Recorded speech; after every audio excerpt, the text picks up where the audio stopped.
If you're a Star Citizen fan, you have to love the quality of visuals to which we're regularly treated. And if you're a Star Citizen fan, I'd wager scenes like these shaped your DNA since you were young. They might even be part of the reason you play Star Citizen. The CIG has given us some great stuff. Nothing's quite scratched that very specific itch. Maybe they figured, why bother? Some games have already done it. Why mess with greatness? That's hard to beat. But at long last, CIG gives it the old billion-dollar, college try.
Welcome to the Tactical Strike Group mission, currently available for testing on the PTU, accessible to Wave 3 as of April 29th. I'm Woody Fraze, one of the founders of Aftermath LLC, and I'm excited to share our thoughts with you, so let's get rolling.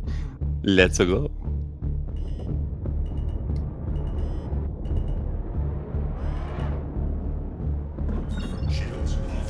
Oh, God damn it. Sorry.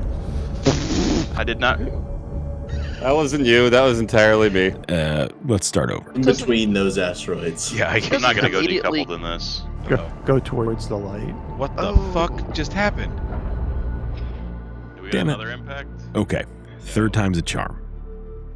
This is a much anticipated, much hyped mission we've seen previewed last CitizenCon, requiring coordinated efforts of around 10 players, with a variety of ship types and sizes to deal with a variety of types and sizes of threats that include highly accurate turrets, fighters, heavily armed and dangerous ground fighters, a never-before-seen Vanduul capital ship, and that ever-persistent threat to the ace pilots across the verse, tight corridors, and invisible walls. You want to start destroying Now, the extent to which any of these represent actual threats in the content's current iteration is, a matter of perspective, I guess.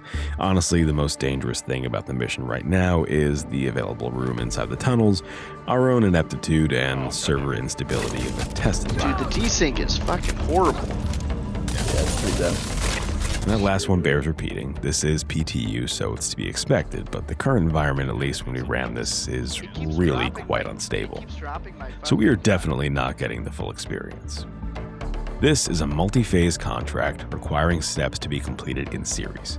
In theory, you'll need some fighters, including some small enough to fit into some tight spaces, potentially a capital-sized ship with rearm and refuel capabilities and some heavy firepower, think Idris, and at least a pair of FPS-equipped players with plenty of ammo. I just figured I'd see if that worked. In order, you'll defend a stranded Idris called Tranquility from attacking craft, disable external power relays to open the base, fly into the asteroid base substructure to destroy coolant systems, then disable the main power, infiltrate the base to free a trapped pilot, provide cover as he flees in his ship, and then deal with the new Vanduul threat.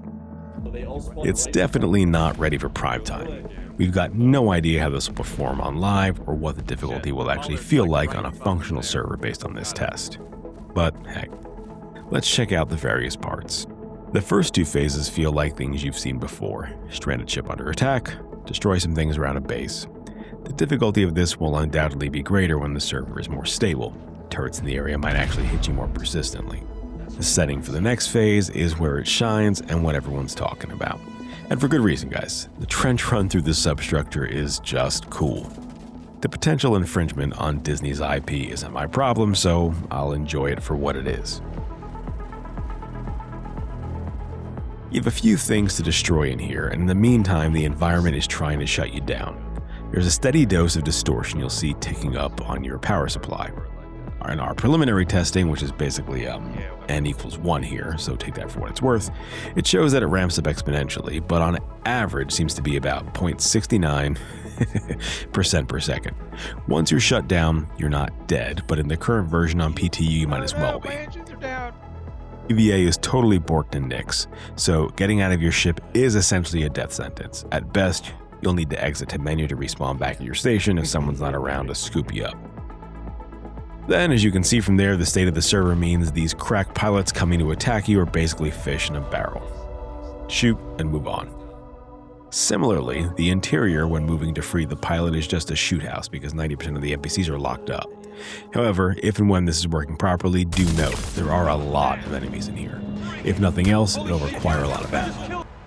There are at least 2 rooms full of weapons and ammo, so as long as you want to use what's there, that might not be a problem for you. But as you can see from the footage, there is massive desync between the NPCs teleporting all over, grenades exploding without warning, and Tam's weapon vanishing from his hands on and off. It was kind of a mess. But mercifully, the mechanism to free the pilot works, and we were able to advance the mission to the next step. After all that, there is another wave of fighters to deal with, presumably who would be trying to kill that pilot if the server were functioning. You'll fend those guys off before it arrives. And what a beauty it is. The largest Vanduul ship we've seen in the game so far, and man, it's cool. I don't know how practical it is. It's kind of a spindly mess if you think about it. Pieces of the ship break off under pretty minimal fire from subcapital or even large ships, but rule of cool and all that, and it looks cool. Truth be told, I'd buy it if they sold it. If you've got access, it's worth finding a group and running this mission through on the PTU just to get a glimpse of this bad boy. One thing I feel Star Citizen doesn't do well is properly convey a sense of distance or scale. If you go into third-person view, it can feel like everything is a Matchbox car without context, but trust us, this is a big ship. And when it's not using its awesome teleport power, it occasionally finds a target and punches back with its own Exodus-style laser. Despite the relative weakness we're feeling as a result of the unstable testing environment, the mission offers an interesting setting, a potentially iconic sci-fi experience under intense pressure, and a chance to interact with the biggest baddie we've yet to face down in the persistent universe. It's worth it on those bases alone, and we look forward to getting a chance to check it out once it hits live PU. For some more in-depth discussion, thoughts, and even some rambling, feel free to check out the next episode of our podcast, The Black Box, and leave us a message if you want to know more, or shoot the breeze about Star Citizen with any of us. It's like weird. I think it has to be a capital for to even think about using it. But I didn't see a single gun.